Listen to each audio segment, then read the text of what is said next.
Hello and welcome to this what to do when video. In this video we're going to be talking about what to do when your client has pinching in the groin.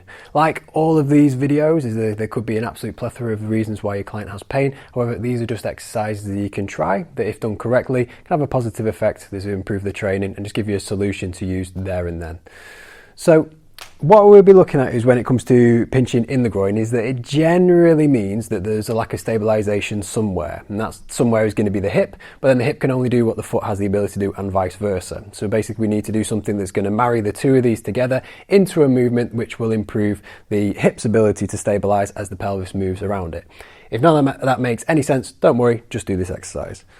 So what you're going to do is you're going to have a cable, and the cable is just going to be about hip level, and we're going to be doing a rotation just coming away from our body. This side, so my right side here, is going to be the symptomatic leg, so it's going to be the leg which the client is experiencing the pinching. What you're going to do is go for a staggered stance like this. So you're going to have as if you were taking a long stride forward. Feet are going to go facing forward like so. So you're going to be having train tracks with the feet. And then what I want you to do with the back foot is just open up the hip by turning that out 90 degrees. So now you have an open base. So basically we have one foot going in one direction and the other one going at a perpendicular angle away. So what I'm going to do now is, now I've got the hips to a point where they shouldn't feel like it's irritating or where it's pulling too much.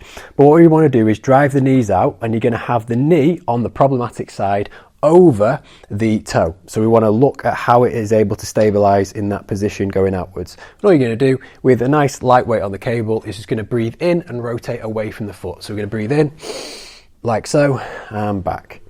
Now the key points here is that you want to make sure that the knee stays over the toe on this side. So we're going to breathe in, rotate away, inhale like so, and back like that. Things that you're looking for here is to make sure that the knee doesn't follow in like that, and that is something that's likely to happen with someone who has pinching pain in the hip, or they hyperextend and kick the hips back like this. So you just want that slight amount of pelvic tuck. We're going to tuck the pelvis just a fraction, hold that position there, breathe in and back like that.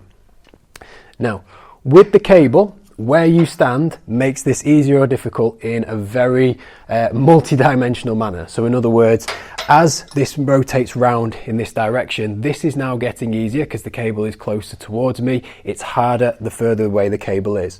So you can make this easier or harder by changing your stance and changing the direction of the cable. So again, if I go this way now in this direction, it becomes slightly harder for me because the cable is further away from my torso.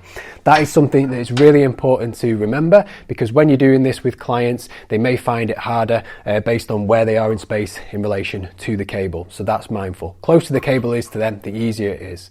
So takeaway points finally is, knee is over the toe. We want to open the hips. We want to turn away from the problematic hip. You want to grip the floor as if you're clinging on for dear life with your toes. So pushing down with your big toe all the way through all 5 toes to the little toe.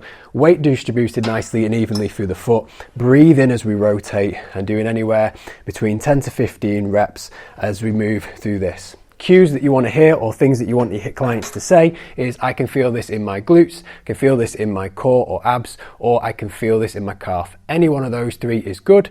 Recheck the exercise that they have. So it might be a squat, might be a deadlift where they felt the pinching, see if you made a difference, and then move on from there.